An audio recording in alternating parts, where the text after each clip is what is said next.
everyone. Hi Beth, hi Bria, hi everyone who decided to come to this session. I just want to take a second to say thank you all so much. You are in great hands. Beth is amazing. Beth was able to make it to the session today, so I'm so excited for you all to have a great time tracing some memes and learning about a bunch of other things. I'm really bummed that I couldn't be there, but that's okay, so we're going to make do with this recording. But like I said, Beth is really amazing. Our emails are included at the end of the presentation, so you all can still reach out to us in any way, and we'll be really happy to talk to you about the content of the presentation today. So I'm going to get started. My name is Michelle Ashley Gore. I prefer to go by Ashley. My pronouns are they and she. I'm a first-year experienced librarian at Arizona State University. And just for a couple minutes, I'm going to talk about why popular culture and memes are important to me and why I was really excited to work on this conference proposal with everyone. So let's get started. That's me giving a presentation. All right, so why and how we use pop culture. Pop culture is really important to me both personally and professionally. So in my personal life, outside of being a librarian, I do teach classes in the American Studies and Gender Studies department at ASU on American culture and American pop culture in particular. So that is really broad. We talk a little bit about memes, but also about like film and different types of media and stuff like that. And I really love it. Because I think that memes in particular, which is what our conference topic is about, are really important culturally and socially. And I think we tend to make the mistake thinking that memes are this very unique form that we use to communicate today. And that's not entirely true. So humans have been communicating pictorially for a very long time. The concept of memes has definitely shifted because of the internet and because of just the way that they're employed and the way information is used through memes. But they have existed for a very long time. So a really good example of that is the graffiti in Pompeii, for example, where they absolutely had things like your mom jokes that they would write on the walls near the brothels and stuff like that.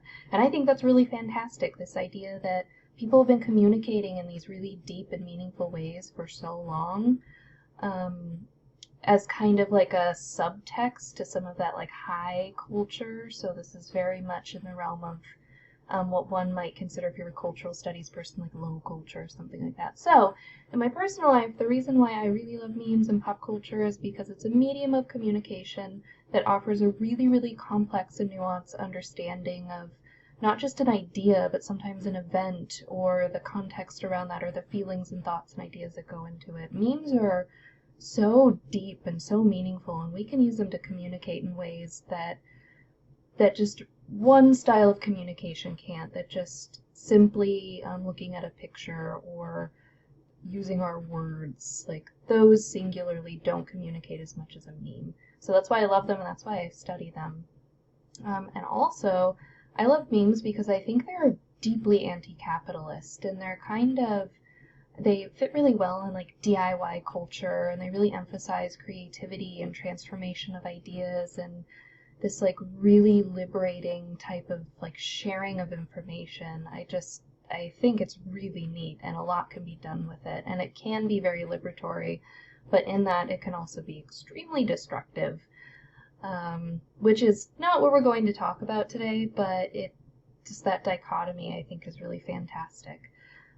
So in my professional life, because I'm a first year experienced librarian and also just like a complete and total nerd, I love everything on the internet. I love pop culture. I love video games. I love movies. I love books. Just a little bit of everything. I like to bring that into my professional practice because I love doing what I care about. And also I think it helps connect really well, not only with students, but with the faculty. And there's no reason that learning shouldn't be very fun, right? Learning should be fun. Why shouldn't it be? And so memes are a really good way of interjecting that into the classroom. So Bria mentioned some really awesome things that she does in her classroom. So I'm not going to talk about those like topic selection. Her example of that was really awesome.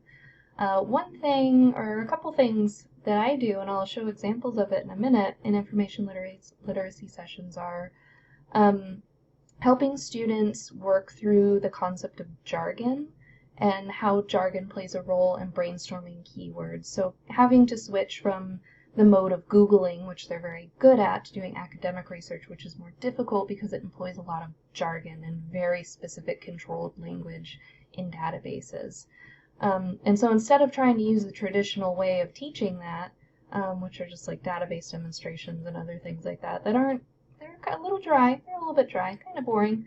I use the word yeet, and one of my co-instructors that I work with, Marianne Nauman, who is so fantastic, her and I kind of have this like fun little like stand-up comedy routine that we totally developed on accident around this like using the word yeet in the classroom, and it just works out so well and it's so fun. So unfortunately I don't have any physical examples to give you of that or any written things on the board because most of this is done verbally. It's very engaging and like has a natural flow with the students. And the other thing I do is talk about the difference between popular and scholarly sources with usually popular examples like Fortnite or something. Again, I'll show that in a second. And another thing it's so easy to do with pop culture is engagement and outreach, which is a huge part of my job as a first-year experience librarian. So there are so many ways that we do this in the library every day without even realizing that we do it. So I'm just going to give really quick examples of like bigger things that we do, but that doesn't mean that you can't just do this every day, right, in very little ways. So we have like makerspace craft nights where we'll sometimes do like cross stitch and then like cross stitch a meme or something like that because who doesn't want to do that? And also learn a great skill.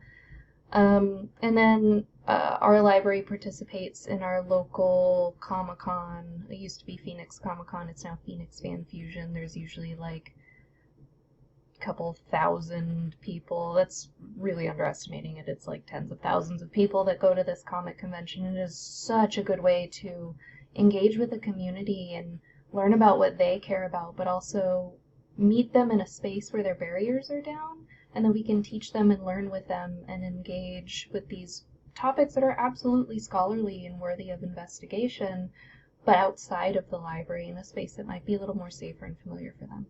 So that is how I use pop culture and why it's really important to my life. So I'm just going to give you some quick examples because we're already at 7 minutes and 58 seconds. That's ridiculous. So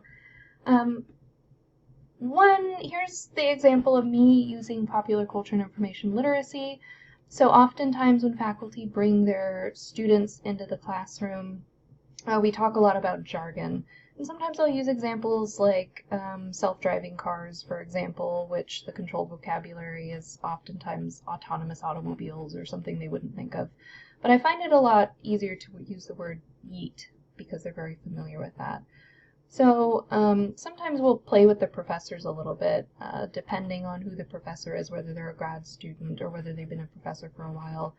And I'll just throw it out there, say, can somebody define the word yeet for me? And usually I get a little bit of a giggle, depending on the class, because it is funny. They don't expect to be talking about yeeting things in English 102 class or something like that.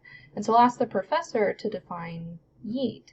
And there's a couple different reasons for that, because this helps students realize that they too have a lot of knowledge and agency in the classroom, that they have really important knowledge that they can bring in, and it kind of erases that hierarchy, that power dynamic in class a little bit. And oftentimes, depending on the faculty, they might struggle to define yeet, right? But then when you ask the class starts defining it in these really creative ways, depending on what memes they've seen, how they like to talk about it in their daily lives, and we say that that is jargon. That is a colloquial way, a colloquial type of jargon that they use, and they're experts in that. The reason that they could easily define it is because they're an expert and they know about it. They've like researched it on accident, and that is what they're doing when they're searching databases. That is very similar to scholarly language. So the self-driving car, for example, And so when they're searching, we like to try to remind them that this is just an example of yeet. Some people might have a hard time defining it,